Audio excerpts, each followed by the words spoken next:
Imos ata Rianxo, que este verán acolle un curso en colaboración coa Escola Técnica Superior de Arquitectura da Universidade da Coruña. Rianxo acollerá por terceiro ano consecutivo un curso de verán en colaboración coa Escola Técnica Superior de Arquitectura da Universidade da Coruña. Este desenvolverase do 18 ao 22 de xullo e contará coa participación de prestixiosos arquitectos na Escola Técnica Superior de Arquitectura. Falar de terceira edición quere dicir de que eles quedaron contentos co trato recibido en Rianxo e de que Rianxo está tamén contento en ser obxecto e recibir este curso de formación ao máis alto nivel para universitarios relacionados no eido da arquitectura. Se incorporan como profesores Alfonso Díaz Revilla, que é un dos redactores do Plan Xeral de Rianxo, e Luz Paz Agras, que acaba de formar parte do equipo que conseguiu o León de Ouro na Bienal de Venecia. O obxectivo consiste en focalizarse sobre determinadas zonas da localidade, tanto urbanas como costeiras, para sometelas a labores de mellora. Este curso, como os anteriores, o que están centrando ou focalizando sobre determinadas zonas de Rianxo, facendo tamén traballo de campo, obrigando de algún xeito os participantes no curso non só a estar parados nun recinto como podría ser o auditorio, senón que saen á rúa, saen a mirar, saen a dialogar coa xente, saen a ver que hai detrás de cada unha desas zonas que é o xeito do traballo e a partir de aí presentan unha serie de propostas de traballo, unha serie de propostas de mellora dese espazo urbano. O alcalde de Rianxo, Adolfo Muiños, sinalou que este ano incorporarán unha pequena saída en barco coa finalidade de ofrecer unha nova perspectiva.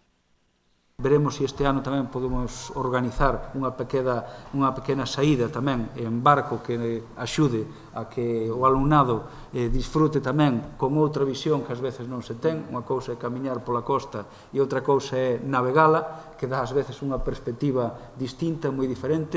Xosé Manuel Vázquez Mosquera, director do curso, indicou que elixiron Rianxo porque se ve a transformación da paisaxe litoral. Pretenden así estudar a evolución histórica dun borde da ría, perpetrando na historia para atopar datos e, consecuentemente, poder actuar. Por lo tanto, consistiría na recuperación de pequenos espazos que quedaron no esquecemento.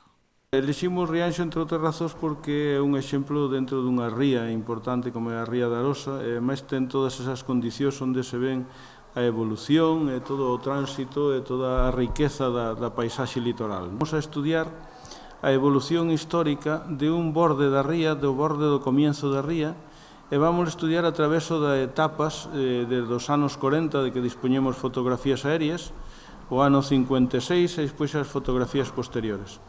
Un pouco que queremos é penetrar na historia, para conocer a historia, pero non para quedarnos nela, nin para embalsamala, senón para atopar datos e estrategias para poder actuar. Nos queremos recuperar un pouco esa pequena memoria, recuperar espacios que porque hai un progreso, pois quedan un pouco esquecidos, e recuperar non só os elementos, senón o que eses elementos significaron no territorio.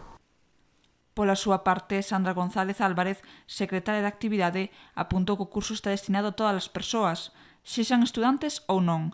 No caso do alumnado universitario, estes obterán créditos de libre configuración. O prezo da matrícula é de 20 euros para todo o mundo, exceptuando casos de situación de desemprego ou de familia numerosa, no que a cifra se rebaixa aos 15 euros. É que é necesario que conozcamos o territorio no que vivimos, o territorio no que habitamos. É un curso da universidade, pero non está exento que poida vir calquer persona. A matrícula son 20 euros para todo o mundo e 15 para xente desempregada, para estudantes, familias numerosas. O número de prazas dispoñibles é de 60 e a participación foise incrementando ano tras ano.